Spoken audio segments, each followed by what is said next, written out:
حضرت علی رضی اللہ عنہ فرماتے ہیں، عمل سے بڑھ کر اس کی قبولیت کا اہتمام کرو، اس لیے کہ پرہیزگاری کے ساتھ کیا گیا تھوڑا عمل بھی بہت ہوتا ہے، اور جو عمل مقبول ہو جائے وہ کیسے تھوڑا ہوگا؟ یعنی اگرچہ انسان کی نظر میں عمل چھوٹا ہو یا تھوڑا ہو، اگر وہ اللہ پاک کی بارگاہ میں قبول ہو جائے تو اس کا اجر بھی بہت زیادہ ہے اور وہ بہت بڑا عمل ہے۔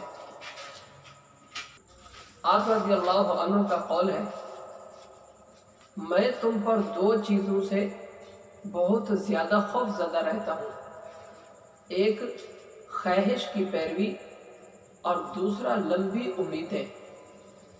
آپ رضی اللہ عنہ کے اس قول میں نصیحت ہے کہ انسان کو خواہش کی پیروی نہیں کرنی چاہیے اور لمبی امیدیں نہیں باندھنی چاہیے۔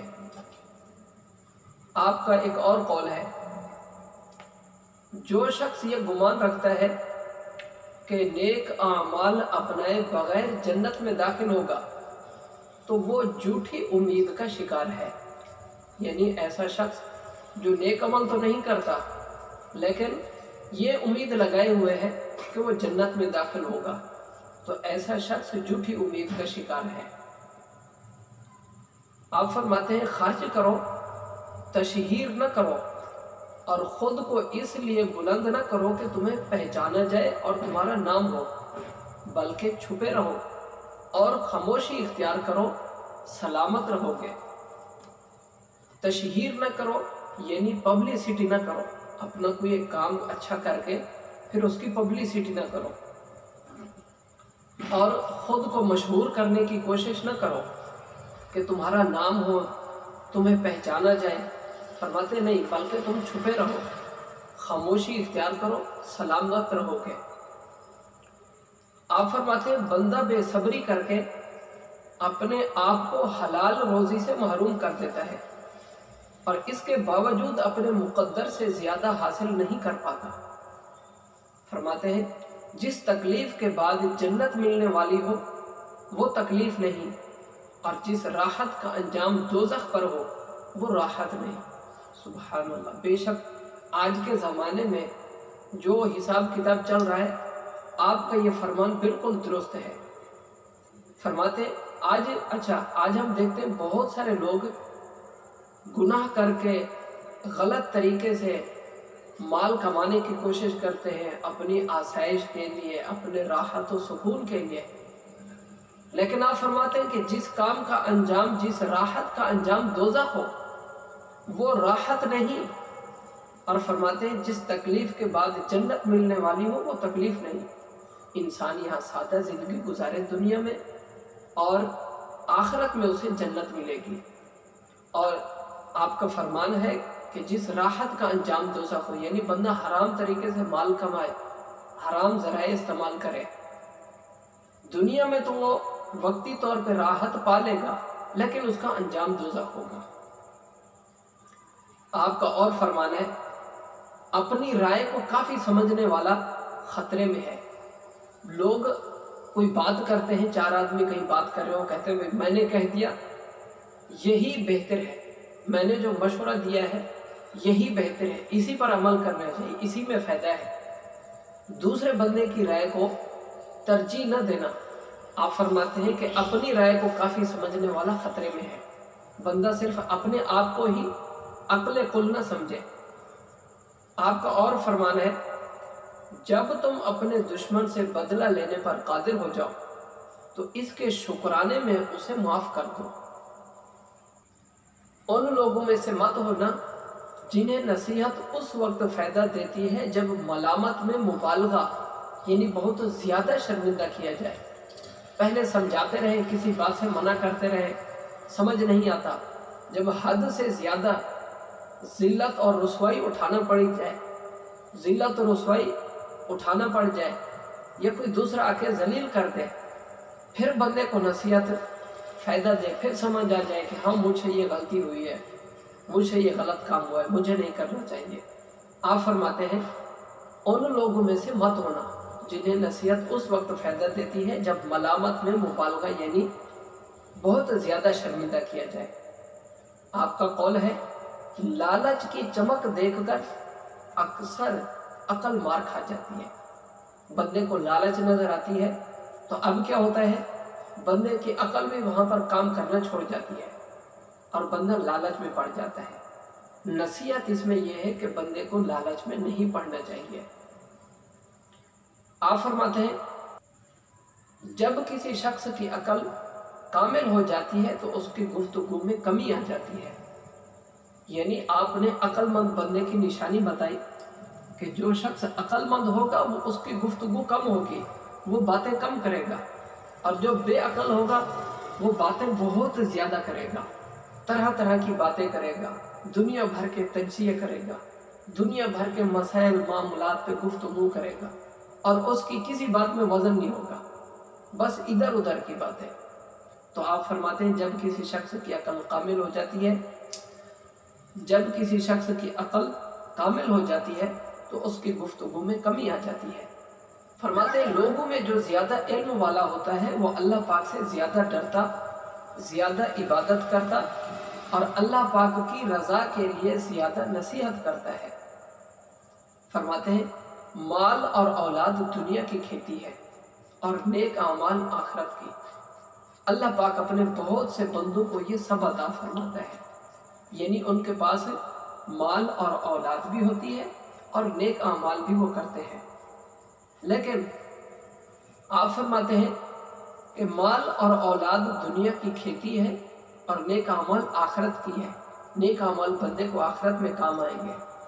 مال اور اولاد یہ تو بندے کے تب تک فائدے میں ہے جب تک دنیا میں ہے۔ البتہ ایک صورت یہ ہے کہ مال کو اچھی جگہ خرچ کیا ہو، مثلا صدقہ جاریہ کا کام، یا اولاد میں سے کسی کو دین کی تعلیم دلائی ہو تاکہ وہ بعد میں نیک اعمال کرتا رہے، تو وہ بعد میں صدقہ جاریہ والدین کے لیے بن سکتا ہے۔ آپ فرماتے ہیں اگر میں چاہوں تو سورۃ الفاتحہ کی تفسیر سے 70 اونٹ بھر دوں، یعنی اس کی تفسیر سے لکھتے ہوئے اتنے رجسٹر تیار ہو جائے کہ 70 اونٹ اسے اٹھائے۔ اتنی زیادہ کتابیں لکھوں جن کتابوں میں صرف سورۃ فاتحہ کی تفسیر ہو، یعنی سورۃ فاتحہ کی اتنی بڑی تفسیر ہے اور سورۃ فاتحہ کی اتنی بڑی فضیلت ہے اور اس کی تفسیر میں جانتا ہوں۔ اس سے اندازہ لگائیں کہ حضرت علی رضی اللہ عنہ کا علم کتنی زیادہ ہے، اس لیے آپ کو باب العلم کہا گیا ہے۔ اور آپ صرف ایک سورت کی تفسیر کے بارے میں فرماتے ہیں کہ اگر میں چاہوں تو سورۃ فاتحہ کی تفسیر سے 70 اونٹ بھر دو۔ اللہ اکبر! یہ تو ایک سورت کی تفسیر ہے، پورا قرآن شریف کی کتنی تفسیر ہوگی، اور اس کا علم حضرت علی رضی اللہ عنہ کے پاس کتنا زیادہ ہوگا۔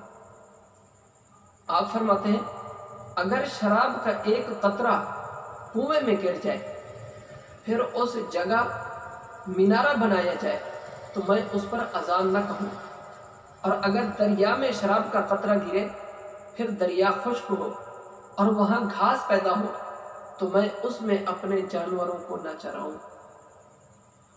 آپ فرماتے ہیں لمبی امیدیں آخرت کو بھلاتی ہیں اور خواہشات کا اتباع حق سے روکتا ہے۔ اپنے گھروں سے مکڑیوں کے جالے دور کرو، یہ ناداری یعنی تنگ دستی کا باعث ہوتے ہیں۔ فرماتے ہیں ہر نیکی کرنے والے کی نیکیوں کا وزن کیا جائے گا سوائے صبر کرنے والوں کے کہ انہیں بے اندازہ اور بے حساب دیا جائے گا، یعنی جو لوگ صبر کرتے ہیں انہیں بے حساب عطا فرمایا جائے گا، باقی ہر بندے کی نیکی اس کا وزن کیا جائے گا۔ فرماتے ہیں جنت کے دروازے کے قریب ایک درخت ہے، اس کے نیچے سے 2 چشمے نکلتے ہیں، مومن وہاں پہنچ کر ایک چشمے میں غسل کرے گا، اس سے اس کا جسم پاک اور صاف ہو جائے گا، اور دوسرے چشمے کا پانی پیے گا، اس سے اس کا باطن پاکیزہ ہو جائے گا، پھر فرشتے جنت کے دروازے پر اس کا استقبال کریں گے۔ سبحان اللہ!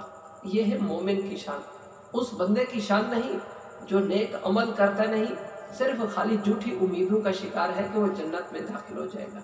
یہ آپ کا قول پہلے گزر چکا ہے۔ فرماتے ہیں کہ وہ شخص کامل عقل والا نہیں ہے کہ جو، بلکہ فرماتے ہیں وہ شخص جھوٹی امید کا شکار ہے جو یہ سمجھے کہ نیک اعمال کے بغیر وہ جنت میں داخل ہو جائے گا۔ اس کا مطلب ہے بندے کو نیک اعمال کرنے چاہیے، پھر اللہ کی رحمت سے امید رکھنی چاہیے، اور پھر صرف اپنے اعمال پر ہی بھروسہ نہیں بلکہ اللہ کے فضل و کرم پر بھروسہ کرنا چاہیے۔ نیک اعمال کرنا یہ انسان کے اختیار میں ہے، یہ اللہ کی رحمت کو حاصل کرنے کا ذریعہ ہے نیک اعمال۔ آپ فرماتے ہیں دو دوست مومن اور دو دوست کافر تھے۔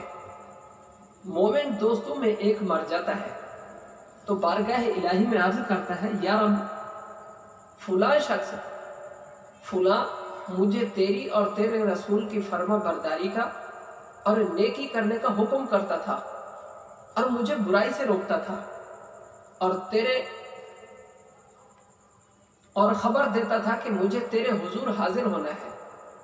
یا رب اس کو میرے بعد گمراہ نہ کرنا اور اس کو ہدایت دے جیسے میری ہدایت فرمائی، اور اس کا اکرام کر جیسے میرا اکرام فرمایا۔ جب اس کا مومن دوست مر جاتا ہے تو اللہ پاک دونوں کو جمع کرتا ہے اور فرماتا ہے کہ تم میں ہر ایک دوسرے کی تعریف کرے۔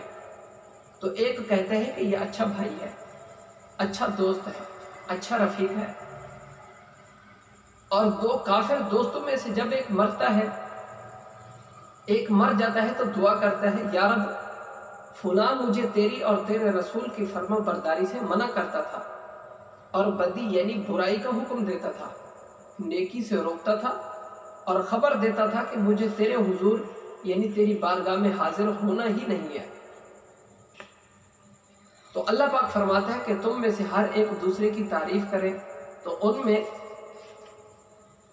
ان میں سے ایک دوسرے کو کہتا ہے برا بھائی، برا دوست، برا رفیق یعنی برا ساتھی۔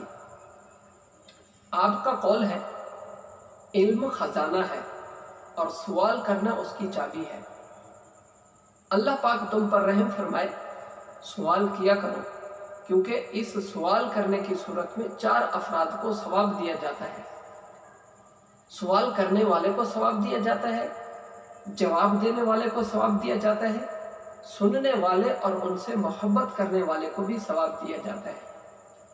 مثال کے طور پہ جیسے ہم علم کے موضوع پر کوئی ویڈیو بناتے ہیں تو اس ویڈیو کو سننے والے کو بھی ثواب دیا جاتا ہے۔ آپ فرماتے ہیں 3 چیزیں حافظہ مضبوط کرتی ہیں۔ نمبر 1 مسواک، اور نمبر 2 روزہ، اور نمبر 3 قرآن شریف پڑھنا۔ اب جس کو چاہیے، جو چاہتا ہو کہ میرا حافظہ مضبوط ہو جائے، اس کو چاہیے کہ مسواک کیا کرے اور قرآن پاک پڑھا کرے اور روزہ رکھا کرے۔ فرماتے ہیں جو بغیر علم کے لوگوں کو فتویٰ دے، آسمان و زمین کے فرشتے اس پر لعنت کرتے ہیں۔ مظلوم کے ظالم پر غلبے کا دن یعنی قیامت کے دن ظالم کے مظلوم پر غلبے کا دن سے زیادہ سخت ہے۔ مظلوم کے ظالم پر غلبے کا دن یعنی قیامت کے دن ظالم کے مظلوم پر غلبے کے دن سے زیادہ سخت ہے۔ فرماتے تھوڑی چیز دینے سے شرم نہ کرو، کیونکہ دینے سے محروم رہنا اس سے بھی تھوڑا ہے۔ آپ کا قول ہے اللہ پاک کی قسم، میں قرآن کریم کی ہر آیت کے بارے میں جانتا ہوں کہ وہ کب اور کہاں نازل ہوئی۔ بے شک میرے رب کریم نے مجھے بہت سمجھنے والا دل اور بہت سوال کرنے والی زبان عطا فرمائی ہے۔ سبحان اللہ۔ آپ فرماتے ہیں بروز قیامت دنیا خوبصورت شکل میں آئے گی اور عرض کرے گی، اے میرے رب مجھے اپنا کوئی ولی عطا فرما۔ اللہ پاک فرمائے گا جا، تیری کوئی حقیقت نہیں اور نہ ہی میری بارگاہ میں تیرا کوئی مقام ہے کہ میں تجھے اپنا کوئی ولی عطا کروں۔ چنانچہ اسے پرانے کپڑے کی طرح لپیٹ کر جہنم میں پھینک دیا جائے گا۔ اللہ اکبر۔ دنیا میں آج جو لوگ دنیا سے محبت کرتے ہیں دنیا میں دل لگائے بیٹھے ہیں، لمبی عمر پانے کی خواہش رکھتے ہیں، لمبی امیدیں باندھے بیٹھے ہیں، وہ اس بات کو غور کریں۔ حضرت علی فرماتے ہیں کہ قیامت کے دن دنیا کو دنیا کو گندے کپڑے میں لپیٹ کر جہنم میں پھینک دیا جائے گا۔ آپ فرماتے ہیں بھلائی یہ نہیں کہ تجھے بہت زیادہ مال اور اولاد حاصل ہو جائے، بلکہ بھلائی یہ ہے کہ تیرا علم زیادہ ہو اور حلم یعنی قوت برداشت بھی عظیم ہو، اور اللہ پاک کی عبادت اتنی زیادہ کرے کہ لوگوں سے آگے بڑھ جائے، یعنی عبادت میں لوگوں سے آگے بڑھ جائے۔ جب تو نیکی کرنے میں کامیاب ہو جائے تو اس پر اللہ کریم کا شکر ادا کرے، اور اگر گناہ میں پڑ جائے تو اللہ پاک سے اس کی بخشش مانگے۔ اور دنیا میں بھلائی اس آدمی کو حاصل ہوتی ہے جو گناہ ہو جانے کی صورت میں توبہ کر کے اس کی اصلاح کر لیتا ہے، یا وہ شخص جو نیکیاں کرنے میں جلدی کرتا ہے۔ یعنی اگر بندے سے گناہ ہو جائے، گناہ ہونے کے بعد یا تو بندہ توبہ کر لے، اور توبہ کے بعد پھر نیک اعمال بھی کثرت سے کرے۔ آپ کے اسی قول سے قرآن شریف کی آیت مبارکہ ملتی ہے، وہ اسی کے مطابق ہے، اسی سے ریلیٹڈ ہے۔ قرآن میں اللہ تعالیٰ فرماتا ہے ان الحسنات یذہبن السیئات، کہ بے شک نیکیاں گناہوں کو مٹا دیتی ہیں۔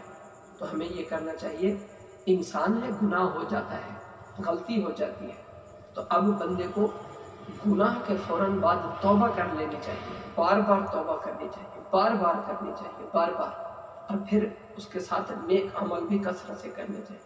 اور نہیں تو کم از کم آسان عمل یہ ہے، سبحان اللہ بار بار پڑھیں، درود شریف بار بار پڑھیں، نماز والا درود شریف پڑھیں، اور درود یاد ہو وہ پڑھیں، سورۃ فاتحہ یاد ہے، سورۃ فاتحہ بار بار پڑھیں، سورۃ اخلاص یاد ہے، اس کو بار بار پڑھیں۔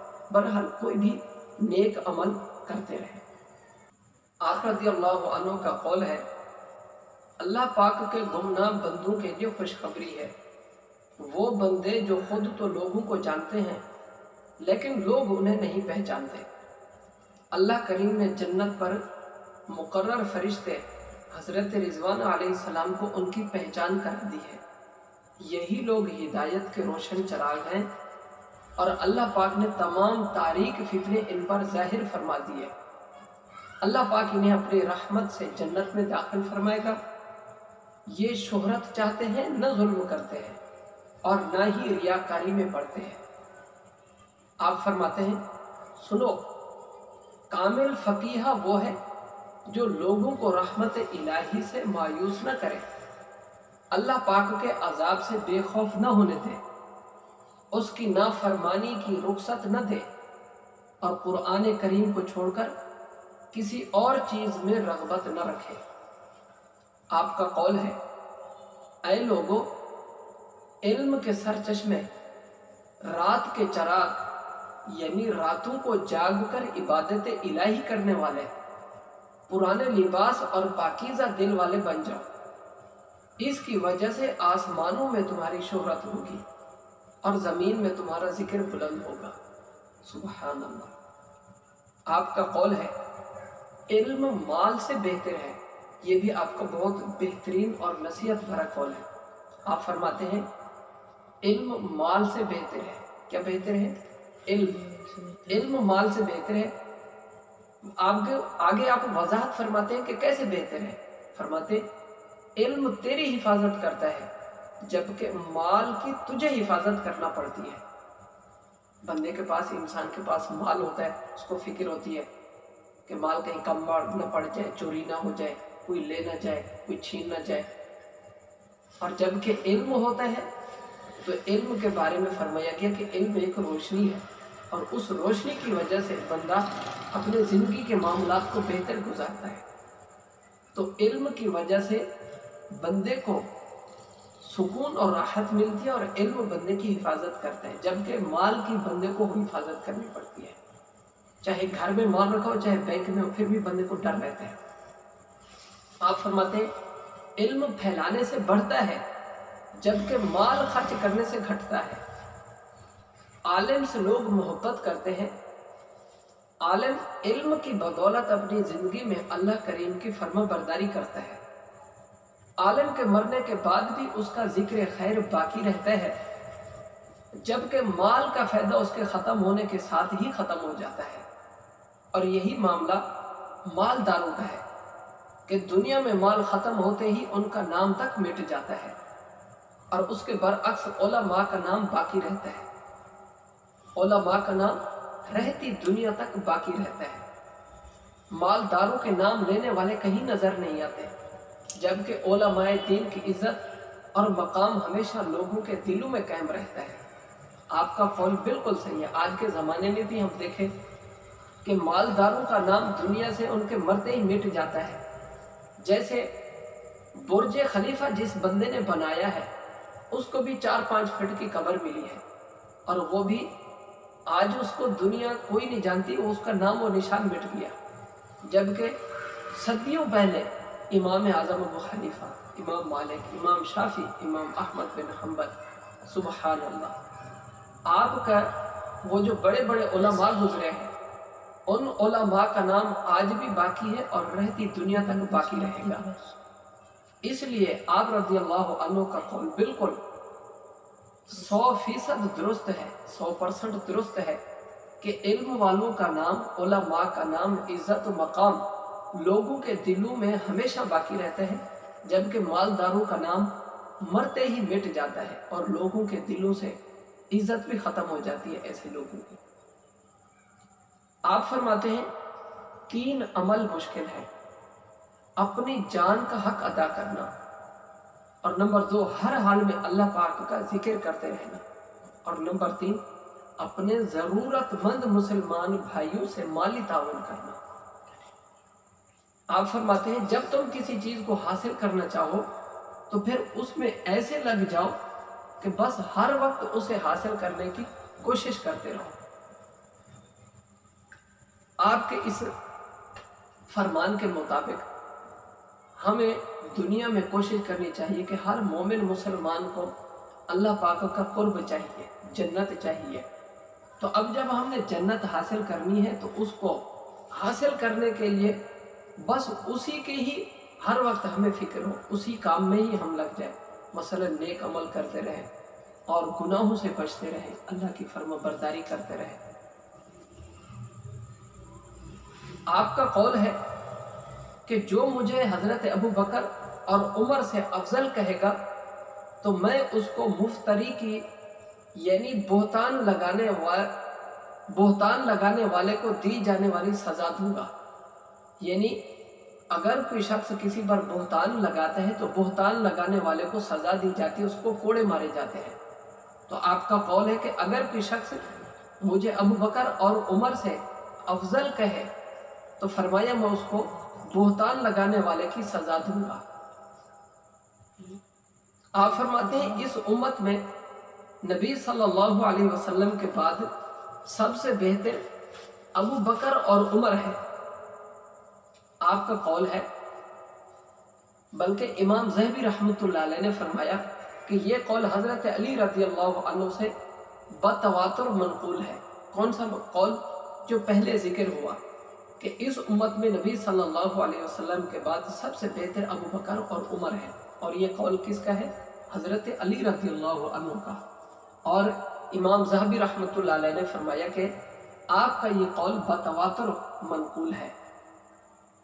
حضرت علی رضی اللہ عنہ فرماتے ہیں ابو بکر صدیق شکر کرنے والوں اور اللہ کے پسندیدہ بندوں کے امین ہیں۔ آپ ان سب سے زیادہ شکر کرنے والے اور سب سے زیادہ اللہ کے پسندیدہ ہیں۔ آپ فرماتے ہیں ہم میں سب سے زیادہ بہادر حضرت ابو بکر صدیق ہی تھے، سبحان اللہ۔ فرماتے ہیں یاد رکھو وہ یعنی حضرت ابو بکر انسانوں میں سب سے زیادہ رحم دل، نبی کریم صلی اللہ علیہ وسلم کے یار غار، اور اپنے مال سے حضور کو سب سے زیادہ نفع پہنچانے والے ہیں۔ فرماتے ہیں ہم سب صحابہ میں حضرت ابو بکر صدیق سب سے افضل ہے۔ قسم کھا کر ارشاد فرمایا اللہ پاک نے ابو بکر کا نام صدیق آسمان سے نازل فرمایا ہے۔ اللہ اکبر۔ یہ حضرت علی رضی اللہ عنہ کا فرمان ہے۔ فرماتے ہیں میں تو حضرت ابو بکر صدیق کی تمام نیکیوں میں سے صرف ایک نیکی ہوں۔ حضور نبی کریم صلی اللہ علیہ وسلم کے بعد سب سے بہترین شخصیات حضرت ابو بکر صدیق ہے۔ حضرت ابو بکر صدیق اور حضرت عمر ہے۔ کسی مومن کے دل میں میری محبت اور حضرت ابو بکر اور عمر کا بغض جمع نہیں ہو سکتے، اور نہ ہی میری دشمنی اور حضرت ابو بکر اور عمر کی محبت جمع ہو سکتی ہے۔ اس قول میں دو چیزیں ذکر ہیں کہ مومن کے دل میں ابو بکر اور عمر کی، بلکہ میری محبت اور ابو بکر عمر کی نفرت مومن کے دل میں نہیں ہو سکتی، اور آپ فرماتے ہیں کہ مومن کے دل میں میری محبت بلکہ ابو بکر اور عمر کی محبت اور میرا بغض یہ جمع نہیں ہو سکتے، دونوں چیزیں۔ بعض حضرات یعنی حضرت ابو بکر صدیق اور عمر سے تو محبت کریں، علی سے نفرت کریں، فرماتے ہیں یہ مومن نہیں کرتا۔ اور بعض اگر کوئی بندہ علی سے محبت کرے، ابو بکر اور عمر سے نہ کرے، بغض اور عداوت رکھے، فرماتے ہیں یہ بھی مومن سے نہیں ہو سکتا۔ مومن کے دل میں یہ دو چیزیں جمع نہیں ہو سکتی۔